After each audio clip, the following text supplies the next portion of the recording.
I think the big question for investors is, does this CPI report, does it really matter for the Fed's decision next week? Or is that quarter point cut, is it going to happen no matter what? Well, that quarter point cut really is uncertain at this point. Yes, inflation's been stickier than expected. We've seen it really stall out over the last few months. And it's really about insurance costs, wages, and also shelter costs not falling as quickly as we'd hope. But I think that the story for the U.S. economy is still great. We've seen the labor market data hold steady. And also, it seems like consumers are out there spending, but not too much that I think the Fed would not want to at least cut rates one more time. All right, so right now we're showing the odds for a quarter point cut at the meeting coming up next week, 86% right now, so a lot of certainty on Wall Street. I do want to ask you, so if you're saying that the CPI report is meaningful, how important is PPI? A lot of times you get so built up about CPI. We don't often talk about the PPI with the same magnitude or giving it the same importance. In your mind, is that just as important when it comes to the Fed's decision?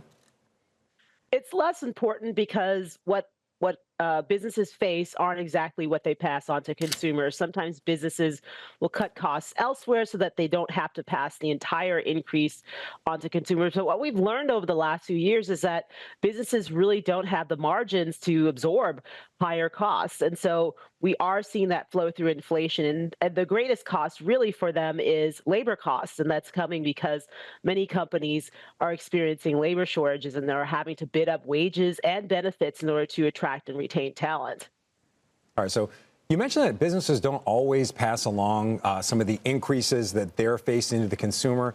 NFIB came out this week, a lot of optimism for small businesses, but at the same time, they did point out that inflation has caused them to raise prices. Does the Fed look at things like that, just the increase of prices when it comes to small businesses? Oh, absolutely. Small businesses employ roughly 2/3 of the population. So it's very important what's going on there. And yes, even large businesses are passing on costs. But again, companies realize that consumers are only going to take but so much. They've seen inflation slow, but certainly the price of goods and services that level's much higher than it was pre-pandemic. So businesses have to be much more careful in terms of how much they extend or increase prices relative to their own costs. Hey, Dana, last question. Expecting that rate cut next week, but after that, is it a steady path, or do you think there might be some pauses? And if there's pauses, are they hawkish pauses? Are they dovish pauses? How do you see that as all playing out?